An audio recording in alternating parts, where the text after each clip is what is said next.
guide me with your counsel, and afterward you will take me into glory, says Psalm 73:24. Good morning, and welcome to Tandem Radio. This is your host, Glenn DeLakian, with the good news on business here every Saturday morning, now from 10:30 a.m. till noon, 90 minutes of Tandem Radio programming, and excited to be with you this morning. For those of you tuning in for the first time, you may not know that our show has two basic goals. It's really simple. One is we point you to scriptures in the Bible that relate to business and to help you understand that God wants to be a part of your life 24 hours a day, 7 days a week. And in the Bible, there's wisdom scriptures there that can help you with your life, certainly, but with your business as well. And second, we bring people from all walks of life, professionals and experts in their field, to have them sit down with us and share insights that may help you with your business. And to that end, each show each week has a subtitle. And this week's show is a little bit different because we're in that election season and everybody's talking about government. So the theme is Government 101 Basics. We're going to talk about how government relates to business. And I couldn't think of a better person to talk about that than my good friend Shaun Golden, who's the Monmouth County Sheriff, and he's also an adjunct professor at Monmouth University. And he's an expert in a number of fields, and we're going to talk to him about that. But before we go there, let's go to the scriptures for today. Exodus 18:21-22. But select capable men from all the people, men who fear God, trustworthy men who hate dishonest gain, and appoint them as officials over thousands, hundreds, fifties, and tens. Have them serve as judges for the people at all times. Many people refer to that as the beginning of our judicial system. That was, of course, being spoken to Moses by his father-in-law in Exodus. Timothy 3:1-3. Whoever aspires to be an overseer desires a noble task. Now, the overseer is to be above reproach, faithful to his wife, temperate, self-controlled, respectable, hospitable, able to teach, not given to drunkenness, not violent but gentle, not quarrelsome, not a lover of money. And I always think of Shaun when I read that scripture for some reason because it ties right in. And that brings us right to our guest today. Shaun, thank you for being here this morning. Glenn, thanks for having me. It's awesome to be here. It's always good. And Shaun Golden is the Monmouth County Sheriff, and he's also an adjunct professor at Monmouth University. And we're going to kind of pick his political science brain today to talk about Government 101 and the basics, as I call it. But Shaun, before we go there, why don't you tell our audience a little bit about yourself? Yeah, sure.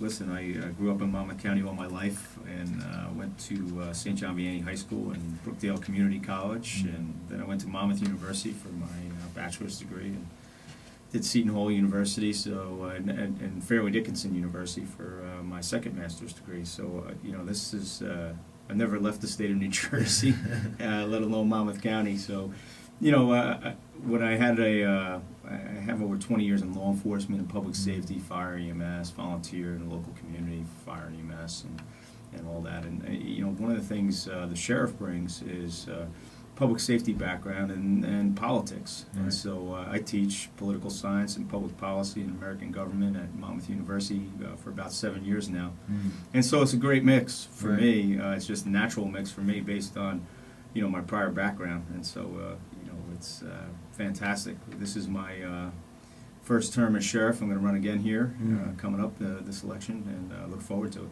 Yeah, we're looking forward to it too, because I couldn't, I've seen a lot of sheriffs, had some background, and I've never seen one with the credentials that you have, to be honest with you. I'm not trying to fluff your coat, but it really does line up. I mean, EMS, all this, and I think a lot of people miss it. A lot of times they think a sheriff is just a political position. Yeah, I mean, it's political to get there, right. And then, once, it's funny, after my first election, you win the election and you show up to work when you get sworn in, and now you have a job to do, and that's protecting the public. And, in the sheriff's office, we have 638 employees in Monmouth County, and we have a wide range of responsibilities, from the jail to law enforcement and canine and courthouse security protection and warrant squads, and then we have our communications division and emergency management and the police academy. So it's all rolled in there, and all has to do. So you have to roll up your sleeve and go to work at the end of the day. That's right. And when you talk to other sheriffs around the state of New Jersey, and we meet once a year for all the sheriffs around the country at a convention, they'll all tell you the same thing. It's politics is second to people when it comes to service as sheriff. Right. And politics is what we're going to talk about today, so I'm glad that we can get into that. So let's talk about public policy. I mean, you teach public policy. What's the premise of that course at Monmouth? Well, public policy, you do an analysis of what policies are set by our legislators, our governing bodies, whether it's local, county, state, and then obviously our federal government. We see everything that's going on with our federal government right now. But that's just an analysis of what transcends all those legislators, the executive branch, the judicial branch, how policy is set for really we the people, in terms of being governed, and then what can be changed or modified, or what the basis or premise is for public opinion, and the goals of a sitting government, or a change in dynamic when we have elections, right, and what that brings in change of policy. So it all surrounds that.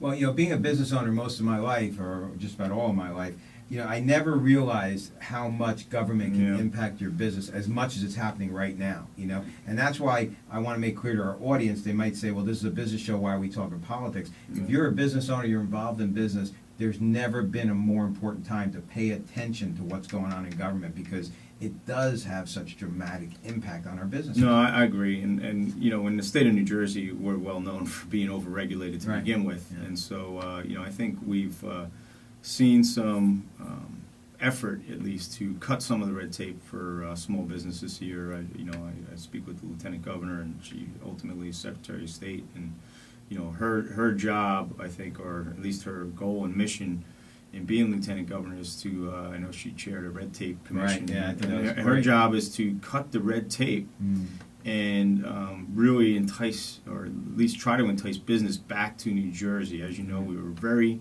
low ranked in businesses in New Jersey, in small businesses, mid-size, and we saw a lot of vacant, businesses. I mean, when you look at just here in Monmouth County, we had Bell Labs, Alcatel, and Lucent.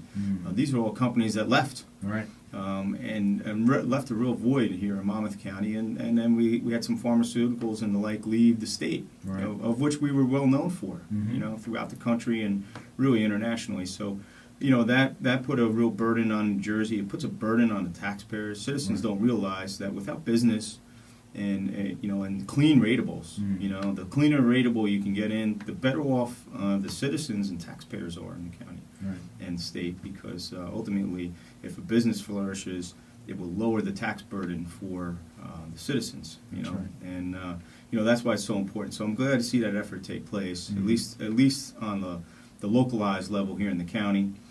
We have a fantastic freeholder director by the name of Tom Arnone. Yes. He goes around and he just promotes. He's a small business owner, Right. and then he works for a mid-sized company, property management companies. He really has 2 jobs on top of being a freeholder. I don't know how he does it, but ultimately he goes around and promotes business, and he promotes Made in Monmouth. We had a great at Monmouth University, by no mistake, because I work there. We have a great partnership with Monmouth University in Monmouth County, and we just had a Made in Monmouth segment where we had hundreds of businesses show up and show what they produce in Monmouth County. So that was fantastic. So it's being championed at the local level, the county level, and certainly there is a change in dynamic in the state level. When we talk about change in public policy and the like, and so I think the more we can push on our legislators here in the state to follow the lead of the Lieutenant Governor and some of the county officials in terms of growing business, the better off we'll be. And I think that's why business owners have to pay attention to the parties, the votes, to this, to that, and everything has to do with coming up elections. Now, relative to that, let's just ask a question I think a lot of people get confused about, and this goes right to the heart of your teaching side, Professor.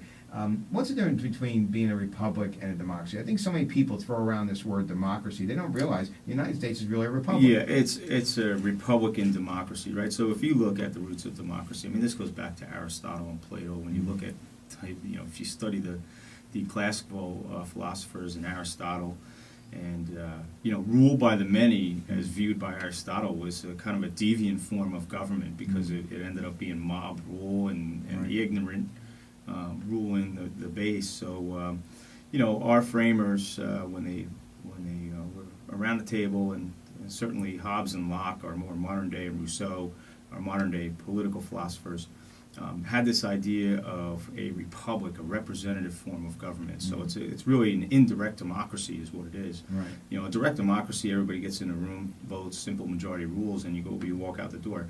An indirect democracy, you know, that same room of people select 2 or 3 or 4 representatives, whatever the formula is, and they vote on your behalf, and they represent.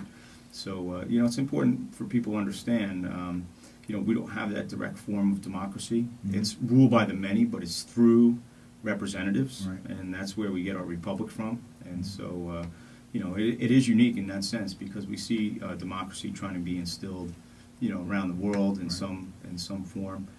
But the representation, I think, is what really builds our success. And I just want to make clear, because we're coming up on a break, and a lot of people, I think, they get confused over this issue. Democracies, I hate to say it, don't work. I mean, it's time and time again we've seen in history that they just that fail was and getting fail and back fail. to Aristotle's premise and his political theory about, you know, rule by the mob, so to speak. And you're right. And so I think that the success is, from our framers, is being left with the republic form of government. So we select representatives. Now, sometimes our representatives don't actually represent us, and that's a whole other story and probably another segment. Ultimately, though, there is a mechanism in our Constitution to remove those that don't represent us properly.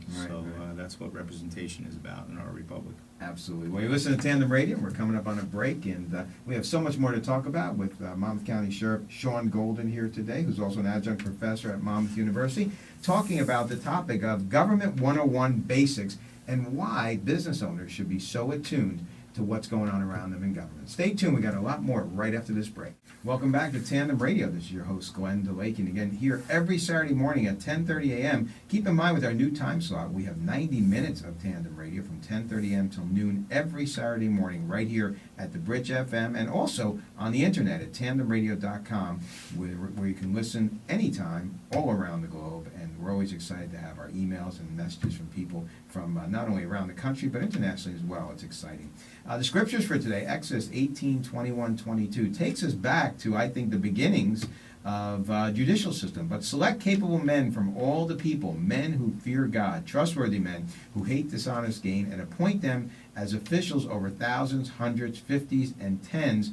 Have them serve as judges for the people at all times. Of course, that's Jethro speaking to his son-in-law Moses at the time, talking about setting up a system of judges. Timothy 3:1-3. Whoever aspires to be an overseer desires a noble task. Now the overseer is to be above reproach, faithful to his wife, temperate, self-controlled, respectable, hospitable, able to teach, not given to drunkenness, not violent, but gentle, not quarrelsome, not a lover of money. Of course, Paul talking to Timothy, sending him a letter telling him how to choose his leaders. And this is, I think, a good guideline for our leaders when we go to the poll to look at these are the types of people that we want watching over our government for sure. And again, our guest today is Monmouth County Sheriff Shaun Golden, who's also adjunct professor at Monmouth University, also a husband and a father of children, and an extensive background in law enforcement, public safety, and I know a guy with a committed heart for the people. Shaun, thank you for being here. Oh, that's great. So continuing on, because we have so much to fill into this last segment. First of all, let's get right out of the gate with this. Why should business owners be concerned? I meet a lot of business owners, small business owners. I always try to encourage them, you need to look into politics, you need to see what's going on, we need to get control of things because it's going crazy. And a lot of them kind of get this indifference attitude, like, well, how's it really going to affect me? Why should business owners be concerned about government, both on the state and the federal level? Well, we could see, I mean, we were talking about the overregulation in New Jersey on businesses. And, you know, when you look at regulation across the board, on small businesses. I mean, government is there to protect, right? And so, you know, there's a line there between protection and then really overtaxing and over-regulating in terms of businesses. So it's something that really needs to, you know, you're right in raising awareness. When you talk about the public policy coming out of Washington, D.C. on businesses. And, you know, I mean, Obamacare, as you know, is in the news. It's the most recent policy to be set. And look at the impact that may have on businesses, small, medium, or large, doesn't matter. I mean, we can already see some businesses kind of making some moves in preparation for the healthcare exchanges and Obamacare that may impact their business, in terms of moving employees to part-time status. That's right. Full-time employees off the healthcare rolls and into the exchange, or paying the fine to the IRS, all these questions that come up. And that's policy. I mean, that's public policy. That's set by the Congress and signed by the President. And those types of regulations are the ones that you really have to be cognizant of, whether that's beneficial to your business or not. I mean, and if you're not involved, next thing you know, you turn around and you're so overregulated and overtaxed that you can't move, and you're so drowned in paperwork, Right. or your business, so much of your time is back-end regulation business, as in terms of front-end customer Right. or client, or sales or retail or anything like that. So it's important to really pay attention to what is coming out in policy, not only in the congressional level, on the federal level, but at the state level as well. Sure. The state government, as you know, in New Jersey, we have a lot of regulation, and we have a lot of taxes, and we have tax increases, and we have some of the highest taxes and insurance rates in the country. Right. And it wasn't business friendly. And I just was reading a report. I mean, we were, I think, number 47 or 48 Right. in the country before Governor Christie had taken over. Now we're working our way down to, I think it was 32 or 34. I don't know which one, but we started working our way down the list. Right. It'd be great to be number one. That's right. Like Texas. I mean, Yeah. Texas is one of the most business friendly states right now in the nation, and so it'd be great to strive for that. Right. But They also have to be economically booming too. yeah, well, they are. I mean, Austin is booming. It's a fantastic place to do business. Those types of cities in Texas, and that's what I'm saying is that policy drives businesses, drives ultimately the economic engine for this country. Right. And so business owners can opt not to get involved, but then they ought not to complain Right. when they're not making the type of capital that they should be making. So. You're right for promoting that. I think it's important to have more awareness on that. And I always when I kind of question people, when we study politics and voting behavior and the like, people don't even know the top 3 issues going on in public opinion, let alone 4, 5, and 6. Right. And then ultimately, we say, well, who did you vote for? Name 3 people. In fact, the first 2 you should be able to name if it was the president and vice presidential Right. candidates. Get to 3, 4, and 5 and see if you know any of those names that you remembered that you vote for. And That's generally right. they don't. I mean, because that's voting behavior at its best. Yeah. They're not really looking at the candidates and what the records of the candidates are in terms of that policy, particularly that business policy, or how they're going to drive that. And I think that's the main reason why our founding fathers said this needs to be a republic, not a democracy. Yeah, You know, sure. And understand. again, there's mechanisms to change those representatives, Right. and I think that was important. One of the important pieces of the republic is we can change that representation should you not like the business formula and the economic formula or the social formula that's coming out of Washington, D.C., and even our state legislators set up the same way. The states are set up the same way as the federal government. So we have our state representatives and our legislator here in New Jersey, and if you don't like what they're doing, there's a mechanism to change that as well. That's right. And, again, I can't express enough to business owners, especially if you're like out there and you have just a few employees and you're thinking to yourself, well, this doesn't really affect me. I can just keep plugging along. Even the smallest of companies are impacted by some of the things that are going on in government today. And if you're not there yet, if you're not feeling that pain, I can assure you, you will. So you have to, if you're going to plan on growing, if it's just going to be you by yourself working in your backyard, Sure, that's a different story. sure. But as you start to expand, you really need to look ahead and say, how are the people I vote for today going to impact my business 4 and 8 years from now? Yeah, that's right, because growth, with growth brings more regulation. I mean, in every avenue, and then all of a sudden, if you take your company public, that's even more regulation. So, really, business owners should be of the mindset that they need to pay attention in our state house here in Trenton and down in Washington, D.C.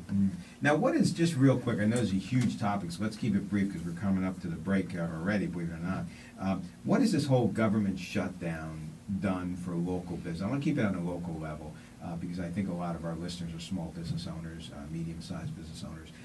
What does this government shutdown really mean to the average business owner? Well, I think essential services, as you see through the news, they continue. But what it's going to mean is this. There's some 800,000 employees of the federal government that are furloughed off. And anybody that has government contracts, it's a domino effect. Right. So all of a sudden, if the government continues this shutdown, those contractors that work for the government will be impacted. Maybe those contracts will no longer be in place. And if you're a small business or a mid-sized business does business with those contractors, with parts and supplies or retail, whatever the case may be, that's going to be a domino effect right down to the small business owner. And when you look at inspections, particularly if you're in an industry that has federal inspectors and regulators, you're going to be impacted. Right. It's going to be a drastic impact. And then ultimately, we hope, the discussion seemed to have shifted from Obamacare and defunding Obamacare now to the debt ceiling. And we can talk about, that's a whole other segment on the debt ceiling. Exactly. When you look at $17 trillion in debt and some $154,000 bill per taxpayer for the country, that's a big credit card that will never be paid off. I don't think we'll see it, Glenn. Not in our lifetime. Right? But now it's the debt ceiling and default on the debt, and you hear these terms, and this could be a very dangerous game that Congress is playing, right? Both on the Republicans and Democrat side. And listen, ultimately, it takes a leader to bring people to the table and hammering out the job. I just don't see it. Right. Everybody's at a stalemate there in Washington, D.C. But make no mistake about it, the longer the stalemate goes on, the greater the impact will be on the trickle-down effect. Right. And who knows what the market's going to do here if we pass the debt ceiling date. Let's talk about something that obviously ties right into our show, the Ten Commandments. I think that our government especially, was based on Christian Judeo values, and I think it was said that the majority of the signers of the Constitution were actually theological seminary graduates, which I found very interesting. A number of them were actually pastors, which I thought was very interesting. In my opinion, there's no doubt that there was this Christian overview, or at least this deep knowledge of the Bible and Scripture and how it related to what we do to the Constitution. So how do these Ten Commandments kind of set into our judicial system? I think you're right. You see that ideology carry over in the Bible, and those teachings, and like you said, the Christian Judeo, or at least other religious types of issues, because ultimately, when you read the Constitution word for word, there's phrases in there that just stand out. Right. One of them, when you look about, even though I think there's a portion in there about the pocket veto for the president, and it's 10 days except for Sundays, right? So, Right. what are they doing on Sundays? Right, It didn't say exactly. business days. It said on Sunday except for Sundays, and because that was days of worship, right? That's So, there's those hints of those theological values in there in the Constitution. Certainly, when we look at our court system and the Ten Commandments, those things are prevalent, and that really should be the basis. So when we talk about, and so little attention was paid to the judicial system in the original Constitution. Article 3, paragraph 1, 2, and 3. There's very little on the. In fact, there's no requirements for the judges in the Constitution of the United States in Article 3. There's no requirements, there's no age, there's no born citizenship, nothing. Ultimately, because the belief was of the framers that those with the most wisdom and knowledge and of stature would ultimately serve on the court. Right. And that carries through today. But when you look at the way the court's supposed to operate, independently, unbiased, justly, all those kinds of characteristics that we really see underlying from the Ten Commandments and those religious values. I think you're right. Thank you. Well, Shaun, we're out of time. It always flies so quick when you come in because we have so much to talk about. I want to thank you for coming. Yeah, it was great being here. You're listening to Tandem Radio. This is your host, Glenn DeLake, here every Saturday morning at 10:30 Eastern Standard Time on the Bridge FM Radio. We'll see you next Saturday. The content of the Tandem Radio program and website is intended for general information purposes only. It's not designed to provide listeners with specific and personal financial, legal, counseling, professional service, or other advice.